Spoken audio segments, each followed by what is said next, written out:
Keď nemáte vo fitku, ale doma stroj na vnútorné stezná, čiže adukčný stroj, tak vám ukážem 3 alternatívy, ktoré môžete spraviť aj doma, aj vo fitku a vlastne hocikde.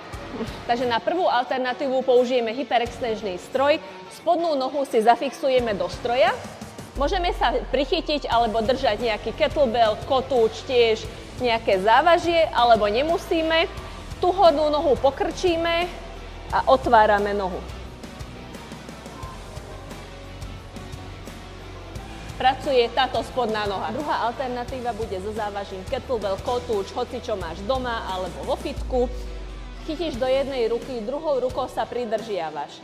Tá noha bude pokrčená a ide hore, pri ktorej ruke sa pridržiavaš, hej?